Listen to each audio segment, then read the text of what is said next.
और चलिए आगे बढ़ते हैं। इस वक्त की बड़ी खबर आपको बता दें। बड़ी खबर क्रिश्चियन मिशेल को लेकर पेश किया जा रहा है। पटियाला हाउस कोर्ट में अब से थोड़ी देर में पेशी होगी। इसके लिए उसे लेकर जाया जा रहा है। क्रिश्चियन मिशेल को प्रत्यर्पित करके दुबई से भारत लाया गया था बीती रात, और उसके बाद सीबीआई हेडक्वार्टर में रखा गया था।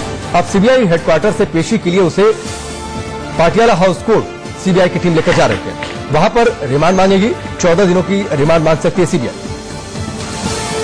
हेलीकॉप्टर मामले का राजदार भारत लाया गया है तो बड़ी कामयाबी है भारत सरकार के लिए। दुबई से उसे वापस हिंदुस्तान लाया गया है। आज सीबीआई में कुछ ही देर उसे सीबीआई लेकर पहुंच रही है पटियाला हाउस कोर्ट में पेशी के लिए। तो ये वो तस्वीरें हैं जब उसे रास्ते में कोर्ट लेकर जाया जा रहा है। सीबीआई टीम उसे कोर्ट लेकर पहुंच रही है। अब से थोड़ी ही देर में पटियाला हाउस कोर्ट में उसे पेश किया जाएगा। क्रिश्चियन मिशेल की रिमांड मांगेगी सीबीआई। 14 दिनों की रिमांड मांग सकती है। और ये तस्वीरें हैं जब सीबीआई हेडक्वार्टर से सीबीआई की टीम क्रिश्चियन मिशेल को लेकर निकली है। क्रिश्चियन मिशेल, जिस पर आरोप है कि उसने बिचौलिए की भूमिका निभाई थी इस पूरे डील में, और उसने कई मंत्रियों तक, अधिकारियों तक पैसा पहुंचाया था, अपने प्रभाव का इस्तेमाल किया था, लोगों तक इस कंपनी के लिए काम किया था, अगस्ता कंपनी के लिए काम किया था। और उसके बाद अब जबकि उसे प्रत्यर्पित करके भारत लाया गया है, सीबीआई हेडक्वार्टर में उसे रात में रखा गया था।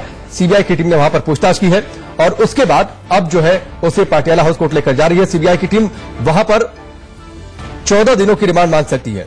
वीवीआईपी हेलीकॉप्टर डील का यह पूरा मामला जिसमें कमीशन खोरी का आरोप। मिशेल को बीती रात ही दुबई से दिल्ली लाया गया है और अब पेशी के लिए पटियाला हाउस कोर्ट में ले जाते हुए तस्वीरें हैं ये। और चलिए हमारे साथ जुड़ चुके हैं national affairs editor Ashish Singh. सीधे उनका रुख करते हैं। आशीष, ये एक बड़ी सफलता तो निश्चित तौर पर है, लेकिन आपके पास वो कागजात है जिन कागजात के बल पर मदद मिली थी क्रिश्चियन मिशेल को प्रत्यर्पण करके भारत लाने में। सबसे पहले तो आप उन कागजात के जरिए बताएं क्या वो महत्वपूर्ण पॉइंट्स थे जिसके आधार पर सीबीआई की टीम को ये बड़ी सफलता मिली। जी, इंडियन न्यूज ने ये 3 डॉक्यूमेंट्स जो यूएई के कोर्ट में प्रोड्यूस किए थे इंडियन गवर्नमेंट ने, एमईए और जो सीबीआई ईडी के अफसर थे उनके जरिए, जिसके बिना पे क्रिश्चियन मिशेल जेम्स को एक्स्ट्राडाइट करके यहां पर लाया गया है।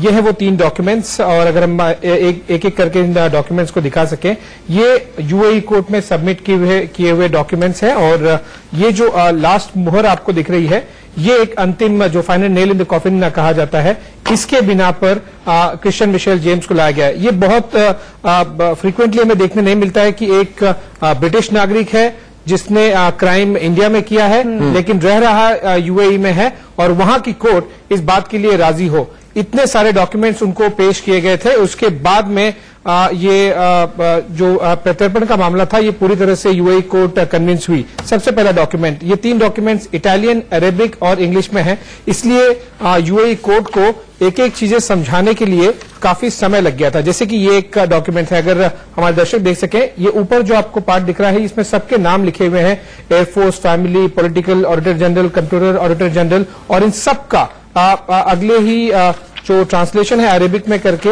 उसे यूएई कोर्ट में प्रोड्यूस किया गया।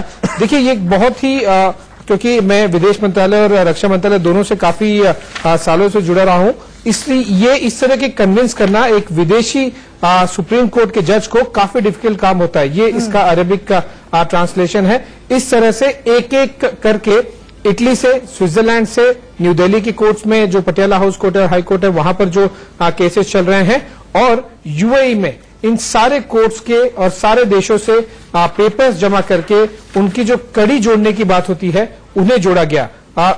दूसरा एक उदाहरण दिखाना चाहता हूं। ये एक डॉक्यूमेंट है अनिल वाधवा का जो साइन किया गया है रोम में 2017 में। अनिल वाधवा भारत के इटली के लिए एम्बेसडर थे। इस तरह से और भी सारे डॉक्यूमेंट्स जो आपको अरेबिक में दिखाई दे रहे हैं, ये सब एक एक करके समझा के जज को उन्हें कन्विंस किया गया और फाइनली ये जब मुहर लगी तब क्रिश्चियन मिशेल जेम्स भारत में आ पाया। तीसरा एक डॉक्यूमेंट है, भारत के राष्ट्रपति ने जो इटली के राष्ट्रपति को ये चिट्ठी लिखी थी, ये भी पूरी तरह से सील और डिप्लोमेटिक लीगली इसे पूरी तरह से ट्रांसलेट करके और समझा के कनेक्टिंग डॉट्स करके ये दुबई के सुप्रीम कोर्ट को दिया गया।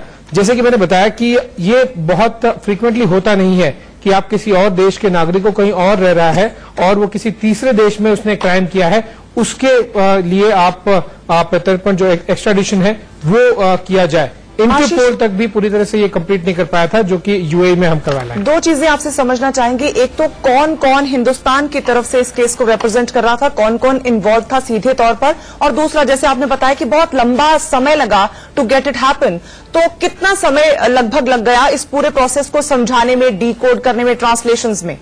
ये एक मल्टी लेवल लीगल और जुडिशियल प्रोसेस था। इटली में भारत सरकार ये केस हार चुकी थी, जो 2013 से चल रहा था, लेकिन यूएई कोर्ट की बात करें तो पिछले 4 महीनों से सीबीआई और ईडी के लॉयर्स जो इंडियन एम्बेसी है यूएई में, उनके थ्रू रिप्रेजेंट कर रहे थे भारत सरकार को, और ये पूरी टीम एफर्ट है। आप जब एक सीबीआई और ईडी के लॉयर होंगे, वो इटली के कोर्ट से या फिर स्विट्जरलैंड के कोर्ट से उन्हें इजीली कोई डॉक्यूमेंट्स मिल नहीं सकता, कोई स्टेटमेंट्स मिल नहीं सकता। इसलिए उस केस में विदेश मंत्रालय के जो हमारे एम्बेसीज हैं उनको पिक्चर में आना पड़ा, और जो हमारे एम्बेसडर्स हैं, हाई कमिश्नर हैं इन तीनों चारों देशों में, उन्होंने भी अपना अपना रोल अदा किया। और जब पूरा एक टीम एफर्ट हुआ तो पिछले 4 महीने में इस तरह के फाइल पूरी तरह से बनी, और उसका नतीजा हम देख रहे हैं कि क्रिश्चियन मिशेल जेम्स आज भारत में है। और क्रिश्चियन मिशेल आशीष ये लंबे समय से इन्वॉल्व रहा है, 90 के दशक से, जो मैं थोड़ा बहुत पढ़ रहा था, 90 के दशक से ये इन्वॉल्व रहा है इस तरीके के एजेंट बनकर जो है। हालांकि पहली बार ऐसा हुआ कि इतने बड़े तौर पर यह खुलकर यह मामला सामने आया। उसके बाद क्रिश्चियन मिशेल की भूमिका हाथ में लगी, इसके फादर भी हथियारों की खरीद फरोख्त में शामिल रहा करते थे, तो ये काफी बैकग्राउंड लंबा रहा है क्रिश्चियन मिशेल का। जी बिल्कुल, इसके पिताजी का नाम था वुल्फगैंग जेम्स, जो कि लगभग 75-80 के दशक से काफी जो लैटिन्स जेली कहा जाता है और जो क्लोज सर्किट्स है यहाँ पर, उसमें काफी एक्टिव थे। और इसके बाद में वो जब वो इनएक्टिव हुए तब क्रिश्चियन मिशेल जेम्स ने उनका रोल प्ले किया, और यहाँ पर वो और भी बाकी सारे दूसरे जो रक्षा सौदे हुए थे उसमें भी इसने काफी डायरेक्टली और इनडायरेक्टली अपने रोल किए हैं, जो कि अब सामने आएंगे क्योंकि अब वो भारत में आ गया है। सीबीआई खुलासे बड़े होंगे इसके बाद, कम से कम बिल्कुल नाम काफी बड़े बड़े सामने आ सकते हैं। 2016 में मुझे याद है जब मैं इटली के जज का इंटरव्यू कर रहा था, उन्होंने कहा था एक बहुत महत्वपूर्ण बात कि they have enough evidence, traces of enough evidence against Indian politicians, now it's up to the Indian agency CBI and ED की जो वो आगे इन जो भी एविडेंसेस हैं उसको लेके जाए। और आशीष ये देखिए तस्वीरें, पटियाला हाउस कोर्ट की तस्वीरें, जब क्रिश्चियन मिशेल को लेकर सीबीआई की टीम पहुंची है। सीबीआई हेडक्वार्टर में उसे रात भर रखा गया था, उससे वहां पर पूछताछ भी हुई है, और अब 14 दिनों की रिमांड जो है मांगेगी सीबीआई। चलिए आशीष, आप हमारे साथ बने रहिएगा। और ये तस्वीरें आप देख रहे हैं कोर्ट की, मिशेल कोर्ट पहुंचा दिया गया है, पहुंच चुका है, और अब से कुछ ही देर बाद कार्रवाई शुरू हो जाएगी, कोर्ट की प्रोसीडिंग्स शुरू हो जाएंगी। चलिए आप रुकेंगे एक ब्रेक के लिए, जल्द वापस लौटते हैं। इस वक्त की बड़ी खबर आपको फिर से बता दें कि मिशेल को पटियाला हाउस कोर्ट में लेकर जाया गया है। कोर्ट के अंदर सीबीआई लेकर पहुंची है क्रिश्चियन मिशेल को। अब से कुछ ही देर बाद इस केस पर सुनवाई होगी। दुबई से कल रात को सीबीआई लेकर पहुंची है क्रिश्चियन मिशेल को हिंदुस्तान, और अब इस वक्त कोर्ट में उसे पेश किया गया है। तस्वीरें पटियाला हाउस कोर्ट के बाहर की तस्वीरें आप देखिए, जब सीबीआई की टीम पूरे लाव लश्कर के साथ लेकर पहुंची क्रिश्चियन मिशेल को। वीवीआईपी हेलीकॉप्टर डील में जो कथित घोटाला हुआ था उसमें बिचौलिए की भूमिका क्रिश्चियन मिशेल की, और इसको प्रत्यर्पित करके लाया गया है दुबई से। कल रात करीब 10:30 से 10:40 के आसपास एक विशेष विमान के जरिए उसे भारत लाया गया। रात भर सीबीआई हेडक्वार्टर में रखा गया था, और अब सीबीआई की टीम उसे लेकर पहुंची है। 2 हफ्तों की रिमांड मांग सकती है सीबीआई की टीम। कोर्ट के अंदर पेश किया जा रहा है क्रिश्चियन मिशेल को। पूरे इस घोटाले में बिचौलिए की भूमिका, और इसने पैसे का इस्तेमाल किया था इस डील को करवाने के लिए।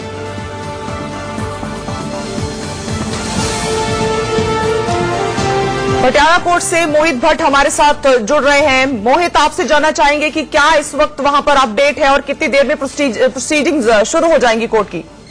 जी बिल्कुल, इस समय प्रोसीडिंग शुरू हो चुकी है। क्रिश्चियन मिशेल जो है कोर्ट रूम में पहुंच चुके हैं, और इस समय पूरी जो है जो प्रोसीडिंग शुरू हो चुकी है। जब वो क्रिश्चियन मिशेल वैन से उतर के कोर्ट रूम की तरफ जा रहे थे तो हमने पूरा उनका कोर्ट रूम तक पीछा किया था। हम पूछते गए थे उनसे सवाल कि आखिर कौन है इस डील के पीछे, किसने आखिरकार उनको इस डील में पैसे दिए हैं। लेकिन इस समय क्रिश्चियन मिशेल जो है पूरा टाइम अपना मुंह छुपाते रहे और उन्होंने कोई जवाब नहीं दिया। लेकिन इस समय हम ये बताना चाहेंगे प्रोसीडिंग बिल्कुल शुरू हो चुकी है और जो सीबीआई है वो रिमांड मांगेगी क्रिस्टियन मिशेल की, ताकि जो पूरी जो एक तरह से जो ट्रेल है इस पूरे केस की कि कहां कहां से ब्राइबरी गई, कौन कौन ब्राइब देने वाला था और किस किस को इससे फायदा पहुंचा है, चाहे वो इंडिया में नेता हो, चाहे वो सीनियर ब्यूरोक्रेट्स रहे हो, तो पूरी उस ट्रेल को खोलना है। इसीलिए जो है सीबीआई अभी जो है कि आज या 10 दिन की रिमांड मांग सकती है और अभी प्रोसीडिंग शुरू होती है। थोड़ी देर में पता लग जाएगा कि आखिरकार कितने दिन की रिमांड जो है सीबीआई को मिलेगी। जी मोहित, बहुत बहुत शुक्रिया इस पूरी जानकारी के लिए। तो आशीष, आपसे जानना चाहेंगे, कोर्ट में वो बता रहे हैं मोहित की पहुंच चुके हैं, प्रोसीडिंग्स शुरू हो गई हैं। हालांकि मिशेल किसी से भी बात करता मुंह छुपाता नजर आ रहा है, किसी से बात नहीं करना चाह रहा है। जिस तरह से हमने उनके लॉयर से कल बात की, रोजमेरी पेट्रीजी इटली से, उनका ये कहना है कि उन पर काफी दबाव और प्रेशर है। शायद वो जो कुछ कहना है वो कोर्ट में कहेंगे, लेकिन ज्यादा कुछ खास कहने के लिए उनके पास बचा नहीं है, क्योंकि देखिए ये पहली गिरफ्तारी नहीं है। इससे पहले SP Tyagi, former air force chief, Gautam Khaitan जो कि दूसरे मिडिल मैन थे, इन सभी लोगों को अरेस्ट किया जा चुका है। ये तभी पॉसिबल हो सकता है जब इंडियन कोर्ट्स को लगे कि काफी स्ट्रांग एविडेंसेस उनके अगेंस्ट हैं। तो ये भी अब केवल कुछ मिनटों की बात रह गई, जैसे मैटर ऑफ टाइम की क्रिश्चियन मिशेल जेम्स को भी पुलिस कस्टडी पे भेजा जाए और फिर उनका असल इंटरोगेशन शुरू होगा। जैसे कि मैंने बताया कि कुछ खास बचा नहीं है उनके पास से जानने के लिए। लगभग 5 सालों से सीबीआई और एनफोर्समेंट डायरेक्टरेट इसकी इन्वेस्टिगेशन कर रही थी। कुछ पेजेस को अपने दर्शकों को दिखाना चाहूंगा जो यूएई कोर्ट में भारत सरकार ने सबमिट किए थे। जैसे कि ये एक सबसे महत्वपूर्ण शीट है जिसमें पूरा डिटेल दिया गया है किसको कितने पैसे दिए गए हैं। जैसे कि ये आपको दिखा दे रहा है air force, DCS, PDSR, FI, political, AP, family, ये सारे डिस्क्रिप्शन ये क्रिश्चियन मिशेल जेम्स, हैश के, जेरोसा और ओरसी जो कि इटालियन स्विट्जरलैंड के अक्यूज हैं इस पूरे केस में, उनके पास से बरामद की गई थी इटालियन प्रोसिक्यूटर्स द्वारा। और ये उनके ठीक सामने $250 $70 यूरोज एंड ऐसे इस तरह से पूरे डिस्क्रिप्शन लिखे गए हैं। इसके अलावा जो यूएई कोर्ट में हमने सबमिट किया था भारत सरकार ने, उसमें सारे नाम सामने आ गए हैं। संदीप त्यागी, जूली त्यागी, डोक्षा त्यागी, शशि त्यागी, एसपी त्यागी जो फॉर्मर इंडियन एयरफोर्स चीफ हैं, और उसके अलावा सारे नाम आपको इन दस्तावेजों में दिखाई देंगे जो कि भारत सरकार की तरफ से यूएई में सबमिट किए गए थे। इसलिए इतना कुछ एविडेंस मिलने के बाद में और एसपी त्यागी, गौतम खेतान, एरोमेट्रिक्स, ये सारे मनी ट्रेल स्टैब्लिश करने के बाद में कुछ खास पूछने के लिए आप सीबीआई और ईडी को और क्रिश्चियन मिशेल जेम्स को कुछ खास बताने के लिए बचता नहीं है। चलिए आशीष, फिलहाल हमसे जुड़ने के लिए, इस बातचीत के लिए, जानकारी के लिए आपका बहुत बहुत शुक्रिया। तो डिटेल बता रहे थे उन कागजातों के जरिए कि आखिरकार कैसे डिपोर्ट किया गया था, किन कागजातों के दम पर भारत सरकार को ये सफलता मिली है। और भारतीय हथियार बाजार से मिशा काफी पुराना संबंध है। 90 के दशक से जैसा हम जिक्र कर रहे थे, तब मिराज फाइटर जेट के लिए इसने कंपनी डैसो के साथ कॉन्ट्रैक्ट हासिल किया था और उसके बाद अब वीवीआईपी हेलीकॉप्टर डील 2018 अब उससे भारत लाया गया। जी हाँ, और इसी मामले पर प्रधानमंत्री मोदी और अमित शाह ने क्या कुछ कहा है, चलिए आपको सुनवाते हैं। हिंदुस्तान के ये नामदारों के यार दोस्तों को वो कटकी देता था, उनका ख्याल रखता था। भागा हुआ था, इंग्लैंड का नागरिक था, दुबई में रहता था, शस्त्रों का सौदागर था, हेलीकॉप्टर बेचने खरीदने में दलाली का काम करता था, राजनेताओं को सेवा शुश्रूषा दुबई में करने का काम करता था। भाइयों बहनों, आज आपने अखबारों में पढ़ा होगा भारत सरकार कल दुबई से उसको उठा करके ले आई है। अब ये राजदार राज खोलेगा, पता नहीं बात का तक पहुंचेगी, कितनी दूर तक पहुंचेगी। सर, जो क्रिश्चियन मिशेल का एक्स्ट्राडिशन हुआ है, अपोजिशन का कहना है कि ये बाकी सारे मुद्दों से ध्यान भटकाने के लिए किया गया है। क्रिश्चियन मिशेल का जो एक्स्ट्राडिशन, अपोजिशन के पास कोई मुद्दे नहीं है भैया। आप मुझे बताओ, किसी बिचौलिए को पकड़ना चाहिए या नहीं पकड़ना चाहिए? अपोजिशन क्या चाहती है? उनको बचाना चाहती है। चुनावी मौसम है, लिहाजा ऐसे स्टेटमेंट्स और विरोधियों पर निशाना भी। बिल्कुल, और अब रुक करेंगे अगली खबर।